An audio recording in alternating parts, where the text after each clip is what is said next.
본문은 하나님이 이스라엘 백성들을 광야로 인도하시는 그런 말씀이 되겠습니다.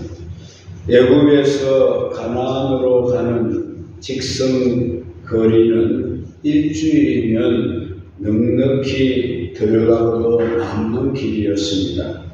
그런데 하나님은 그런 편안한 길을 두시고 어렵고 고생되는 광야길로 이스라엘 백성들을 인도하여 40년을 그 광야길로 걷게 하신 이유가 무엇인가? 이렇게 하셔야만 하셨던 하나님의 의도가 분명히 있을 거라고 생각합니다. 첫째는 이스라엘 백성들이 가나안 땅에 들어갈 수 있는 준비가 안 된 이유가 하나 있고, 두 번째는 가나안 땅에 거주하고 있는 7 족속들의 죄악이 아직 하나님 공의의 차원에서 보실 때에 차지 않았던 이유가 있었습니다. 하나님은 선민의 자격을 갖추도록 하시기 위해서 광야의 길로 인도하셨고, 그리고 또 하나님은 아무리 가나안 족속, 택함받지 못한 족속들이라도 아직은 그들의 죄악이 차지 않은 상태에서 그들을 멸망시킨다는 것은 하나님의 공의에 맞지 않기 때문이라는 것입니다. 그래서 하나님은 이스라엘 백성들을 광야길로 인도하시면서 이스라엘 백성들을 훈련시키는 동시에 가나안 족속들의 죄악이 차기를 기다리셨던 것입니다. 그래서 오늘은 하나님의 인도하심이라는 이런 주제로 은혜를 받고자 합니다. 한 인류대학을 졸업한 두 청년이 직장에 같이 취업을 했습니다. 그 직장은 백화점이었는데요. 처음 발령받은 일이 백화점 엘리베이터 보이였습니다. 사회의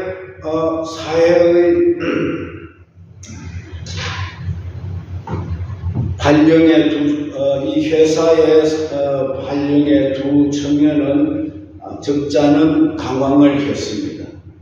내가 이런 일을 하려고 그 힘든 공부를 해서 인류대학을 졸업을 했는가 하는 그런 자괴감이 들었습니다. 그래서 한 청년은 그 다음 날로 사표를 던지고 다른 직장을 떠나 가버리고 말았습니다. 그러나 한 청년은 마음에 상처는 받았지만은 사장님이 나를 이곳에 발령을 내신 것은 뭔가 사장님의 뜻이 있을 거라 생각을 했습니다. 많은 사람들이 엘리베이터를 타고 오르내리면서 하는 그 고객들의 말을 이 청년은 자세하게 잘 기록해서 회의 때마다 그것을 사장님에게 보고를 했습니다. 그러자 사장님은 그 청년의 모든 보고를 그대로 잘 받아주시고 백화점에 그것을 적용을 하게 하였고, 백화점은 날로 매출이 늘기 시작했습니다. 그러자 사장은 전적으로 그 청년 사원을 신임을 하게 되었고, 그래서 그 청년은 승진의 승진을 거듭하며 그 백화점 최고 경영자 자리에까지 오르게 되었다는 것입니다. 입사를 할 때는 자존심이 많이 상했지만 인류대학 출신인 자기를 이런 자리에 배치한 사장님의 뜻이 분명히 있을 거라고 생각을 하고 잘 견뎠던 청년은 그 백화점 최고 경영자가 되게 되었다는 것입니다. 백화점 사장은 인재로 쓰려고 그들을 시험을 해 본 것입니다. 그렇습니다. 하나님께서도 이스라엘 백성들을 광야길로 인도하신 것은 그들을 귀하게 쓰시기 위해서 하나님이 시험을 하신 것인 줄로 믿습니다. 우리도 살다 보면 참으로 험한 인생의 길을 걸어갈 때가 많습니다. 그러나 그 길에는 반드시 하나님의 선하신 뜻이 있다는 것을 알고 그 길을 우리는 묵묵히 따라가야 할 줄로 믿습니다. 나를 사랑하시되 독생자 예수님도 나를 위하여 아낌없이 내어주신 하나님이 왜 의미 없는 시련의 길을 나에게 허락하시겠느냐 하는 것입니다. 하나님이 고난의 길을 허락하실 때는 반드시 그 길에 하나님의 선하신 뜻이 있으시다는 사실을 여러분 잊지 마시기를 바랍니다. 하나님이 이스라엘 백성들을 곧장 가나안으로 인도하시지 않으신 것도 바로 그런 이유가 있었다는 겁니다. 하나님이 능력이 없어서 그러신 것이 아닙니다. 하나님은 전능하신 분입니다. 능치 못하실 일이 아무것도 없으신 분이십니다. 그러면 왜 하나님이 이스라엘 백성들을 광야길로 보냈는가? 그들이 갑자기 하나님이 싫어져서 하나님 마음이 변해서 그랬습니까? 하나님이 그들을 택한 것에 후회가 있어서 그랬을까요? 물론 이스라엘 백성들의 행동이 하나님 마음에 들지 아니하신 적이 너무나 많습니다.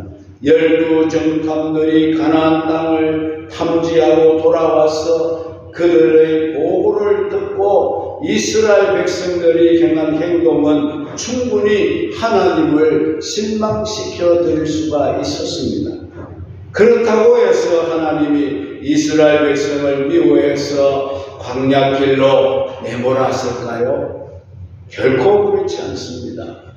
정탐꾼들의 가나안 땅 탐지를 40일간 하고 와서 보고를 할 때에 이스라엘 백성들이 얼마나 부정적인 반응을 보였습니까? 그래서 하나님은 하루를 1년으로 치고 40년을 광야길로 걸어가게 하신 줄로 믿습니다. 그러나 이것이 하나님이 이스라엘 백성들을 미워서 그렇게 한 것이 아니라는 것입니다. 에레미야에 가서 3장 33절에 보면 주께서 인생으로 고생하며 근심하게 하시니 본심이 아니시라고 했습니다. 하나님은 우리가 고생하는 그것은 하나님의 본심이 아니다. 하나님이 그렇게 우리가 고생하는 걸 좋아서 고생을 시키는 것이 아니라는 겁니다. 하나님의 본심은 따로 있었습니다. 그것이 무엇입니까? 5절 말씀에 보면 너는 사람이 그 아들을 징계한 같이 내 하나님 여호와께서 너를 징계하시는 줄 마음에 생각하라고 말씀하셨습니다. 하나님은 이스라엘을 미워하신 것이 아니고 이스라엘을 징계하셨다 이렇게 말씀했습니다. 징계는 사랑의 또 다른 표현이라고 합니다. 징계가 있다는 것은 하나님이 나를 사랑하시고 있다는 증거라는 겁니다. 만약에 너희에게 징계가 없다면 너희는 사생자요 버린 자식이라고 했습니다. 우리에게 반드시 징계가 있어야 됩니다. 내가 하나님 말씀대로 살지 아니하고 믿음으로 살지 아니하고 불순종하며 살아갈 때 하나님이 나를 치셔야 됩니다. 그래야 내가 하나님 택한 백성인 줄로 믿습니다. 하나님이 이스라엘 백성들을 고난의 광야로 인도하신 것은 그들을 사랑해서 하나님이 징계하셨다는 겁니다. 좀 더 성숙한 백성으로 만드시려고 하나님이 광야길로 그들을 인도하셔서 그들을 훈련시키고 단련시켰다는 겁니다. 16절에 보시면 내 열조도 알지 못하던 만나를 광야에서 내게 먹이셨나니 이는 다 너를 낮추시며 너를 시험하사 마침내 내게 복을 주려 하심이었느니라고 말씀하고 있습니다. 이스라엘 백성을 시험한 것은 마침내 그들에게 복을 주기 위함이었다는 것입니다. 여러분에게 고난이 있으면 그 고난은 마침내 여러분에게 복이 될 줄로 믿으시기 바랍니다. 하나님이 우리에게 고난의 길을 걷게 하시는 것은 마침내 우리에게 복을 주시기 위함이라는 것입니다. 그래서 하나님이 왜 사랑하는 백성들을 힘든 고난의 광야길로 인도하셨는지 그 이유를 오늘 세 가지를 생각해 보겠습니다. 첫째는 하나님은 이스라엘 백성을 겸손하게 하시려고 그들을 광야길로 인도하셨다고 했습니다. 2절 말씀해 보시면 40년을 광야길로 인도하신 것을 기억하라고 하시고 이는 너를 낮추시기 위함이라고 말씀하고 있습니다. 낮춘다는 말은 겸손하게 하신다는 뜻입니다. 교만한 사람은 가나안 땅에 들어갈 수 없기 때문에 하나님이 고생의 길로 인도해서 그들이 낮아지게 하도록 하기 위함이라는 것입니다. 사람은 참으로 간사합니다. 조금만 편해지면 그만 자기가 높아지고자 하는 교만이 찾아오는 것입니다. 그래서 사람은 자기를 높이다가 망한 사람들이 얼마나 많습니까? 교만은 패망의 선봉이고 거만한 마음은 넘어짐의 앞잡이니라고 했습니다. 그래서 하나님이 우리가 높아져서 교만하다가 넘어지고 망하지 않도록 우리를 하시기 위해서 우리에게 고난의 길로 이따금씩 허락하신다는 것을 여러분 기억하시기를 바랍니다. 16절에도 보면 역시 너를 낮추게 하려 하심이라 이렇게 말씀하고 있습니다. 하나님은 우리가 높아지면 반드시 낮추시는 분이라는 것을 여러분이 기억하시기를 바랍니다. 그 낮추는 도구가 바로 고난이라는 겁니다. 사람이 고난을 당하게 되면 하나님을 찾게 되고 하나님을 생각하게 됩니다. 그리고 자신의 무능함을 깨닫고 자신의 교만함을 깨닫게 되는 것입니다. 그래서 내가 교만해서 이렇게 하나님으로부터 매를 받고 있구나라고 깨닫게 되고 회개하게 되고 겸손하게 된다는 것입니다. 저는 많이 봐왔습니다. 조금 잘 되면 그만 거들먹거리고 마음이 교만해지고 그러다가 매를 얻어맞고 납작 엎드려 회개하고 자복하고 울고 불고 그러면서 또 하나님 앞에 나와서 다시 새로워지는 그런 과정들을 많이 지켜보았습니다. 지금도 하나님은 직위 고하를 막론하시고 자기를 높이게 되면 하나님이 매로 때리시는 분인 것을 여러분은 꼭 기억하시기를 바랍니다.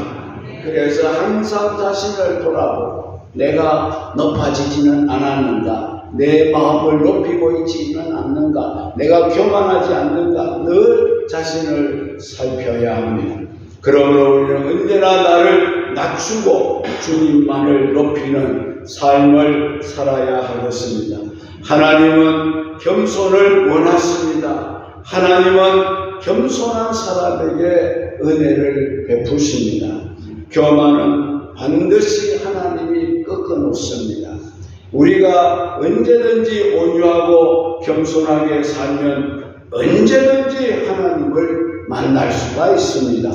그러나 교만하면 하나님은 우리를 물리치시고 대적해 버리십니다. 은혜를 베푸시는 하나님을 만나고 진노를 내리시는 하나님을 만나지 않기를 주의 이름으로 축원합니다. 신명기 8장에서 말씀하시는 교만과 겸손은 무엇을 말합니까? 한마디로 교만은 하나님을 잊어버리는 것이 교만이라는 겁니다. 내가 잘나서 잘 되는 줄로 아는 것입니다. 반대로 겸손은 모든 것이 하나님의 은혜인 줄을 알고 하나님을 잊지 않고 하나님께 영광 돌리며 감사할 줄 아는 이것이 바로 겸손인 줄로 믿습니다. 14절에도 하나님을 잊어버리는 것이 교만이라고 말씀하고 있습니다. 우리가 잘 나갈 때에 하나님 잊어버리기 쉽습니다. 어려울 때는 몸을 움츠리고 생각을 움츠립니다. 그러나 잘 나가면은 그냥 고개가 그냥 힘이 들어가고 말에 힘이 들어가고 행동에 힘이 들어가게 됩니다. 하나님 앞에 우리는 힘을 빼야 됩니다. 내가 힘을 내면은 힘이 들어가면은 그것이 바로 교만이라는 것입니다. 여러분, 우리가 잘 나갈 때에 하나님을 잊어버리기 쉽습니다. 그 이유가 17절에 나옵니다. 또 두렵건대 내가 마음에 이르기를 내 능과 내 손의 힘으로 내가 이 재물을 얻었다 할까 하노라, 이렇게 말씀하고 있습니다. 자기가 잘나서 잘된 줄로 알기 쉽다는 말입니다. 하나님의 은혜를 잊어버리고 내가 잘나서 잘된 줄로 알고 교만에 빠질 수가 있다는 것입니다. 내 하나님 여호와를 기억하라. 그가 내게 재물 얻을 능을 주셨습니다. 할렐루야.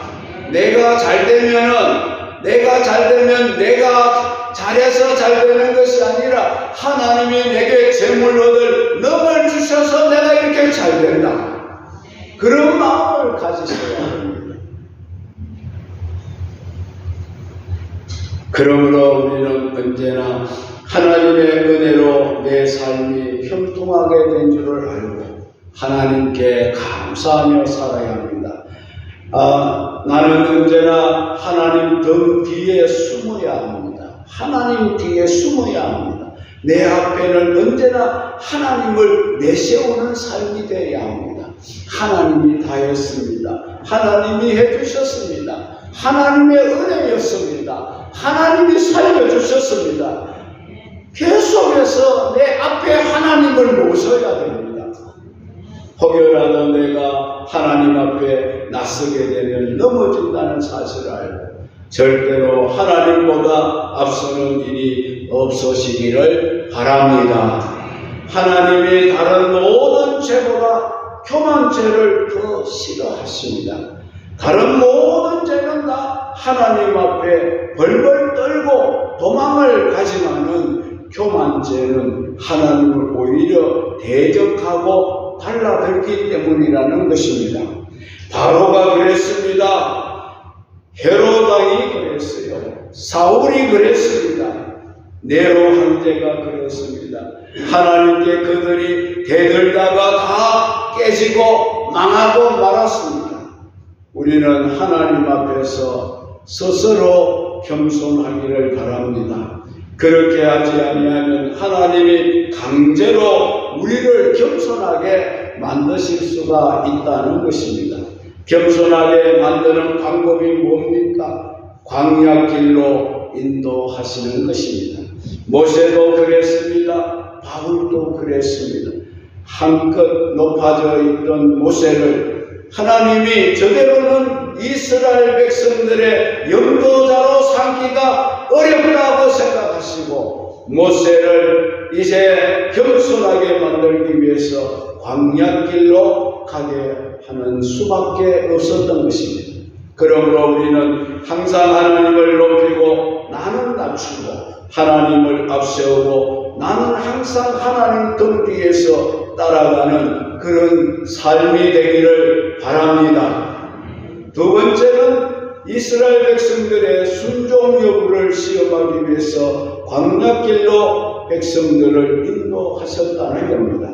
하나님은 이스라엘 백성들이 순종하는지 순종하지 않는지 그 여부를 알기 위해서 그들을 광야길로 인도하신 겁니다. 2절에 보면 너를 시험하사 내 마음이 어떠한지 그 명령을 지키는지 아니 지키는지 알려 하심이라고 했습니다. 때때로 하나님은 택한 백성들을 시험하십니다. 여러분들도 시험하십니다. 하나님은 아브라함을 시험하셨습니다. 하나님은 욥도 시험하셨습니다. 하나님은 베드로도 시험하시고 바울도 시험하시고 심지어 예수님까지도 사탄을 보내어서 광야에서 시험하셨습니다. 이렇게 하나님은 우리를 시시때때로 시험하고 계시는 분입니다. 우리가 하나님의 시험을 잘 이겨내면 우리는 하나님의 복을 받습니다. 모든 복은 시험을 거친 후에 하나님이 주신다고 했습니다. 시험이 없이는 복도 없는 것입니다. 그래서 우리가 시험을 당할 때에 낙심하지 말고 오히려 기뻐하고 감사하며 시험이 변하여 복이 될 줄로 믿으시기 바랍니다. 혹시 여러분들 가운데도 힘든 광야길을 걸어가고 계시는 분은 없습니까? 하나님이 지금 여러분을 시험하시고 계신다는 것을 깨달으시기 바랍니다. 하나님을 향한 나의 믿음이 얼마나 순수하고 진실한지 그것을 알아보시기 위해서 하나님은 지금도 우리를 시험해보고 계신다는 것입니다. 그럴수록 여러분은 하나님의 명령에 절대적으로 순종하시기 바랍니다. 나라의 살림이 요즘 점점 더 어려워지고 있습니다. 힘이 든다, 못 살겠다, 죽겠다 이런 말들을 하는 사람들이 우리 주변에는 너무나 많습니다. 그런 사람들을 위해서 오늘 이 본문 말씀 1절을 그분들에게 알려주시면 좋겠습니다. 내가 오늘날 명하는 모든 명령을 너희는 지켜 행하라. 그리하면 내가 살고 번성하고 여호와께서 내 열조에게 맹세하신 땅에 들어가서 그것을 얻으리라. 아멘. 아무리 어려워도 말씀에 순종하며 살면 사는 길이 열려지게 된다고 했습니다. 여러분 어렵다고 낙심하지 말고 그럴 때일수록 더 하나님 말씀에 순종하시면 사는 길이 반드시 열려집니다. 아무리 어려워도 하나님 말씀에 순종하고 살면은 번성하는 역사가 일어난다는 것입니다. 축복의 땅이 우리 앞에 활짝 열려지게 된다는 겁니다. 성경에는 그런 예가 수없이 많았습니다. 오병이어의 기적이 바로 그런 겁니다. 예수님이 오병이어를 받아들고 하늘을 우러러 축사하시고 그들에게 받아 먹으라고 떼어주실 때 그들이 받아 먹고 5,000명이 다 배부르게 먹고 남은 조각을 12바구니에 거두었더라고 했습니다. 이것은 바로 번성의 축복인 것입니다. 또 우리가 잘 아는 베드로 사도도 갈릴리 바다에서 밤이 새도록 고기를 잡았지만은 한 마리 고기도 구경 못하고 빈 그물을 싣고 있을 때 주님이 그를 찾아오셔서 그의 배에 오르시어 말씀을 선포하시고 베드로에게 명령하기를 깊은 데로 가서 그물을 내려 고기를 잡으라고 하실 때 베드로가 주님에게 말하기를 주여 우리가 밤새도록 고기를 잡았지만은 한 마리 고기도 잡지 못했습니다. 그러나 이제 말씀에 순종해서 말씀에 의지해서 우리가 깊은 데로 가서 그물을 내리겠습니다. 그리고 베드로가 깊은 데로 가서 그물을 내렸는데 단 한 번에 그물을 내렸는데 그물이 찢어질 정도로 많은 고기가 잡혔어요. 할렐루야. 그 원인이 어디에 있다고 봅니까? 순종에 있다고 보는 것입니다. 성도 여러분, 지금도 광야길을 걷는 것처럼 여러분의 삶이 힘들고 고달픈 분들이 계십니까? 그럴수록 더욱더 하나님 명령에 순종해 보시기를 바랍니다. 순종해 보시기를 바랍니다. 그러면 너희가 살고 번성하고 여호와께서 너희 열조에게 맹세하신 땅에 들어가서 그것을 얻게 되리라고 말씀하셨습니다. 여러분에게 사는 역사가 일어납니다. 절대로 죽지 않습니다. 우리 믿는 성도들은 마치 오뚜기 같은 존재입니다. 오뚜기를 아무리 쳐봐도 넘어졌다가 또 발딱 일어나고 넘어졌다가 발딱 일어나지 않습니까? 오뚜기는 넘어지지 않습니다. 오늘 우리는 오뚜기 같은 존재입니다. 하나님은 우리를 하여금 절대로 죽이거나 굶기시거나 망하게 하지 않습니다. 우리가 순종하면 하나님이 우리를 살리는 역사가 일어납니다. 우리의 삶이 다시 번창하고 흥망해지는 역사를 일으켜 주실 것입니다. 여러분들도 예비된 축복의 땅에 들어가게 될 줄로 믿습니다. 하나님 명령에 순종함으로 놀라운 축복의 역사를 다 누리시는 여러분들 되시기를 주의 이름으로 축원합니다. 마지막으로 하나님은 이스라엘 백성들로 하여금 하나님만 전적으로 의지하도록 하기 위해 그들을 광야 길로 인도하셨다는 것입니다. 3절을 보시기 바랍니다. 너로 낮추시며 너로 죽게 하시며 또 너로 알지 못하며 내 열조도 알지 못하던 만나를 내게 먹이신 것은 사람이 떡으로만 사는 것이 아니요 여호와 입에서 나오는 모든 말씀으로 사는 줄을 너로 알게 하려 하시니라. 사람이 떡으로만 살겠다고 하는 것은 자기 힘으로만 살겠다는 그런 뜻입니다. 그러나 하나님의 입에서 나오는 말씀으로 살겠다고 하는 것은 나를 의지하지 아니하고 전적으로 하나님만 의지하고 하나님만 바라보고 살겠다는 그런 뜻입니다. 이것을 깨닫게 해주시기 위해서 그들을 광야로 하나님이 인도하신 줄로 믿습니다. 광야란 어떤 곳입니까? 사람이 전혀 살 수가 없는 곳입니다. 광야는 사막이고 메마른 땅입니다. 농사도 목축도 할 수가 없습니다. 인간의 가장 근본 문제인 의식주 문제조차도 내 힘으로 해결할 수 없는 곳이 바로 광야라는 것입니다. 그런 곳으로 이스라엘 백성들을 하나님이 인도하셨습니다.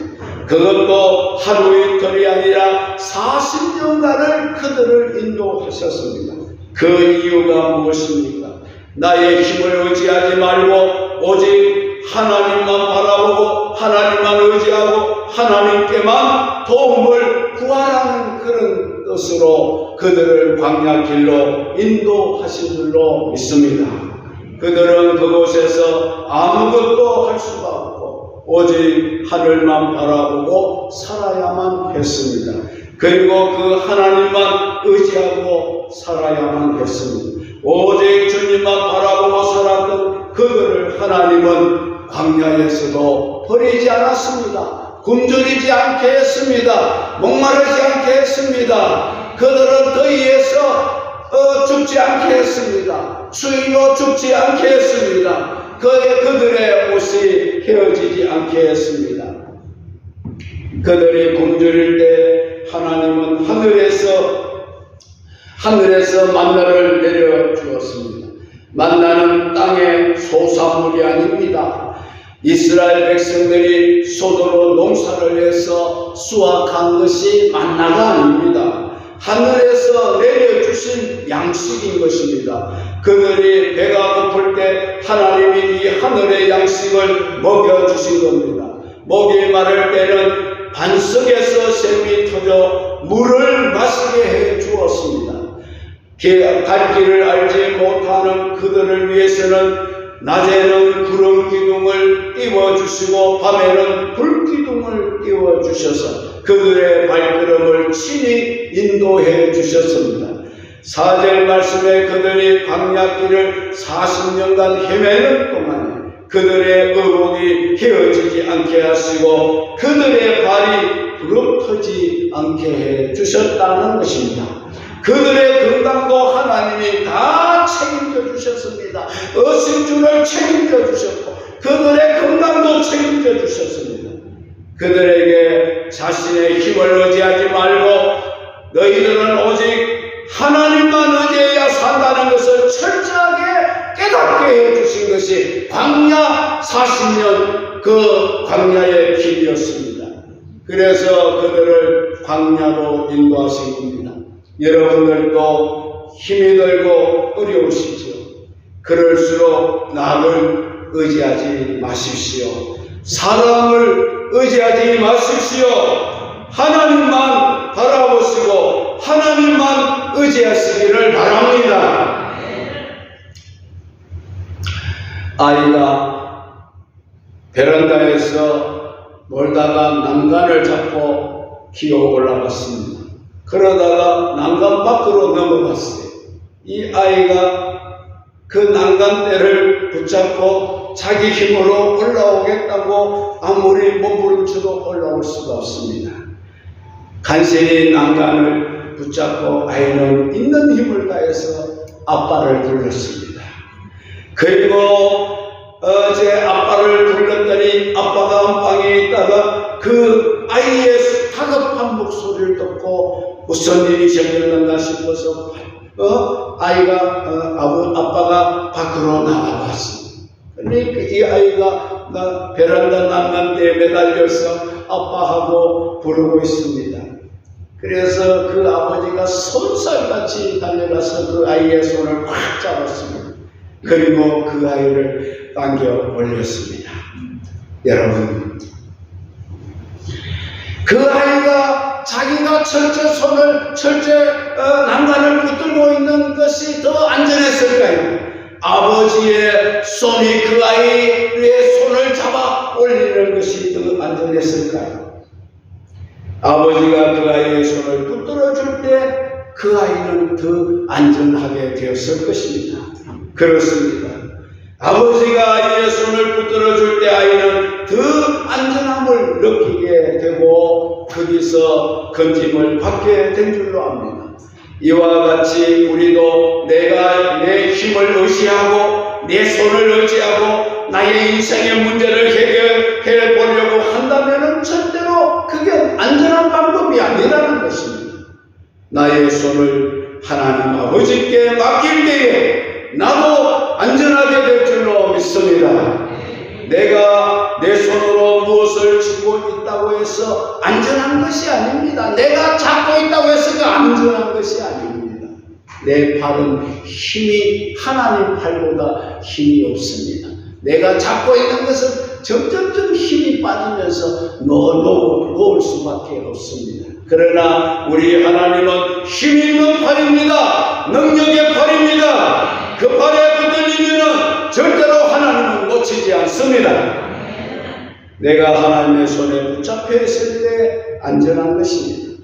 내가 떡을 많이 움켜쥐고 있다 해서 그 떡을 내가 다 먹을 수 있는 줄로 알면 착각인 것입니다.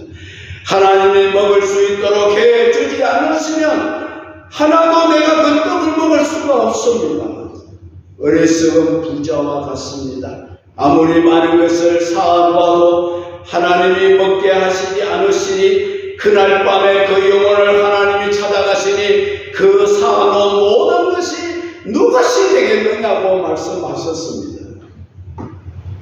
하나님이 허락해 주셔야만 내가 얻을 수 있습니다.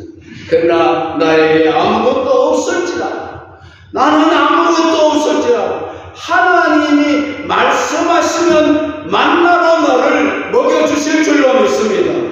생수로 나의 가난 목을 이제 죽여주실 줄로 믿습니다. 사람은 그래서 떡으로만 사는 존재가 아니라는 것입니다. 하나님의 입에서 나오는 모든 말씀으로 살아가는 존재라는 겁니다. 여러분이 오늘부터 여러분의 삶의 패턴을 바꾸시기를 바랍니다. 내가 떡으로 살려고 하지 말고 말씀으로 살려고 노력하시기 바랍니다. 이것을 깨우쳐 주려고 하나님이 이스라엘 백성들을 광야로 몰아내신 줄로 믿습니다. 성도 여러분, 2024년도가 벌써 한 달이 훌쩍 지나가고 있습니다. 올해는 우리 모두 하나님이 나의 손을 붙들어 주십사라고 기도하시기를 바랍니다. 그 하나님의 손에 매달리시기 바랍니다. 그 하나님의 팔을 꽉 붙으시기를 바랍니다. 이것만이 살 길입니다. 모든 것이 다 하나님의 은혜입니다. 하나님을 잊지 맙시다. 내가 하나님의 손을 붙든 것이 아니고 하나님이 나의 손을 붙드시고 나를 인도해 주시기를 기도하시기를 바랍니다. 우리는 때때로 하나님을 잊어버리고 살 때가 많습니다. 그러나 하나님은 우리를 결단코 한시도 잊지 않고 우리를 하나님은 지켜보고 계십니다. 하나님은 늘 우리를 기억해 주시고 우리를 생각하십니다. 나의 기쁨은 땅에 있는 성도라고 말씀하셨습니다. 내가 하나님을 사랑했다기보다는 하나님이 나를 먼저 사랑하셔서 변함없는 사랑으로 지금까지 우리를 지켜주고 계시고 앞으로도 지켜주고 인도해주고 계실 줄로 믿습니다. 때로는 하나님이 우리를 광야길로 몰아넣으실 때도 있습니다. 그러나 거기에는 반드시 하나님의 선하신 뜻도 있다는 사실을 깨달으시기를 바랍니다. 왜 나에게 이런 어려움을 주십니까? 왜 나에게 이런 힘든 일을 주십니까? 왜 내가 가는 길을 이렇게도 고달픕니까? 낙심하지 마시고 여기에도 하나님의 뜻이 있을 거라 생각하시기 바랍니다. 하나님은 왜 우리를 광야길로 인도하시는가? 우리를 겸손하게 만들기 위해서, 그래서 우리를 더 큰 축복을 주시고 더 큰 일을 하도록 하기 위해서 우리를 광야길로 걷게 하십니다. 그리고 또 내가 하나님을 전적으로 순종하는 여부를 알아보시기 위하여 나를 광야길로 인도하십니다. 내가 세상을 바라보지 아니하고 오직 하나님만 바라보고 살아가도록 하시기 위해서 나를 오늘도 힘들고 어려운 광야길로 인도하고 계신다는 사실을 잊지 마시기 바랍니다. 지금까지도 우리의 손을 붙들고 계시는 하나님이 앞으로도 변함없이 우리의 손을 붙들어 주실 것입니다.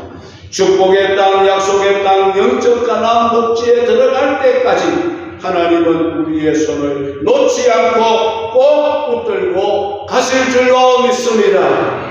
이제 우리는 떡으로만 살려고 하지 마시고 하나님의 입으로 나오는 모든 말씀을 먹고 살아가는 그런 성도가 되기로 마음에 다짐하시고 이 한 해를 살아갈 수 있기를 주의 이름으로 축원합니다.